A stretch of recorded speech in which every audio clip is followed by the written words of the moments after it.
I'm coming at the haters, they're making me more famous, cause my videos got more force than Darth Vader. Go!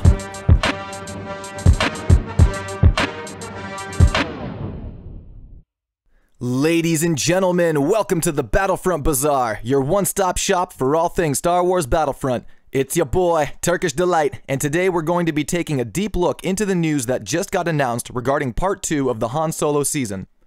This is not a leak, this is not a rumor, this is the honest-to-Ben reality of what we will be receiving with Part 2, which drops June 12th.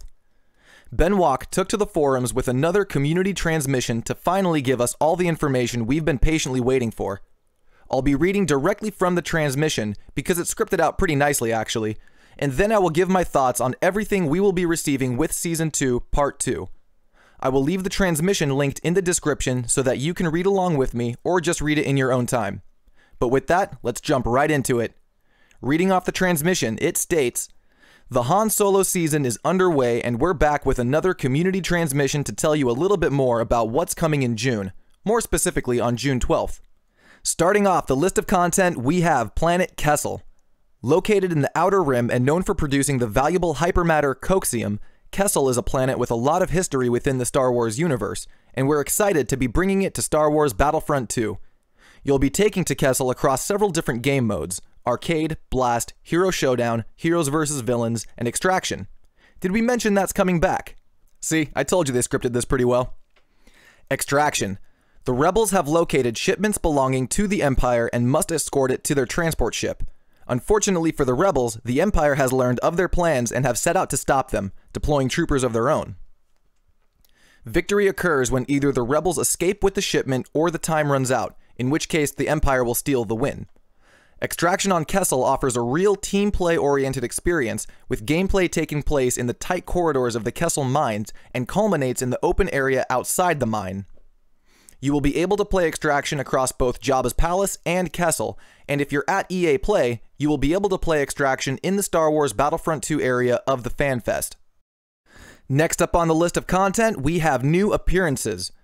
Last month, we said that June will be a bit more legendary, and we can confirm that we'll have 4 new legendary appearances arriving into the game, all based around the characters of Solo, a Star Wars story.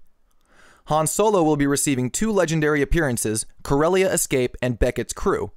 Of course, when there's Han, Lando will never be far behind. Lando will also have 2 legendary appearances, Professional Sportsman and Raconteur.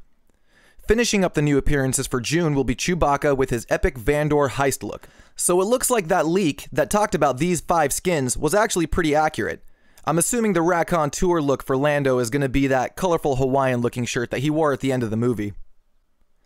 Next up on the list, we have the ship that everybody was asking for, Lando's Millennium Falcon. Yep, we're getting another Falcon. Fortunately, this one seems a little different compared to the other 2, so hopefully its playstyle will make it feel like an entirely different ship altogether. But when you talk about Han Solo, it won't be long before conversation switches over to one of the most iconic ships in the Star Wars universe, the Millennium Falcon. But this is not the Falcon that we know from the original trilogy. This is the Millennium Falcon when it belonged to Lando and before it was lost to Han in that now infamous bet. This stylish, customized version of the Millennium Falcon is faster and more agile, but comes at the price of being less resilient due to the lack of modifications made by Han. Its primary weapon comes in the form of 2 laser cannons with alternate firing. This automatic weapon deals medium damage over a medium range, but with a high rate of fire. As with all starfighters, it will have 3 abilities. The first one is Coxium Injection, an afterburner which gives the ship an instant speed boost beyond its maximum speed for a long time. This can be cancelled should you wish to return to the ship's regular flying speed. L337 Copilot. Call upon your Copilot, L337, to highlight enemies for both yourself and friendly starfighters. Any highlighted enemies will receive an increase in damage inflicted against them. And finally, Synchronized Fire fires both of your primary weapon guns simultaneously with increased damage for a short space of time. To be honest, I was not thrilled when I saw we'd be getting a 3rd Falcon, but I'm happy to hear that it has different stats compared to the other 2, so hopefully the playstyle is different enough.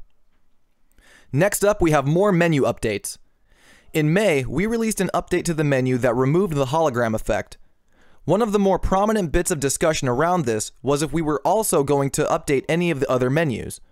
Coming in June, we can confirm that we'll be removing the hologram-styled menus from both the spawn screen and the end-of-round MVP screen. Both screens will have a new look to them in line with the main menu that was added back in May. We heard a lot of positives over the new look of the menu, especially around the character models that now populate them. What if you could inspect the models and interact with them even further? Alongside the above updates to the menu screens, we are also releasing a change that will allow you to inspect the character models. From within the appearance menu, you'll be able to rotate, pan up, pan down, and zoom in and out. That is fantastic. That's something that I've actually been thinking about for several weeks now. I think it'd be really cool to be able to rotate the different character models and just really examine them and take them all in for all their glory. Just, don't get too creepy with Leia there, boys. I see you. It looks like Jetpack Cargo will be coming back with some fixes. The last time Jetpack Cargo was available in the game, we saw a lot of feedback surrounding the amount of time each game could take. To help combat this, we are implementing a timer of 6 minutes to each game. We've also updated the user interface, which will now display the score and time remaining throughout the duration of the game. The map has also undergone some changes. Most notably, Bespin has now been replaced with Yavin 4.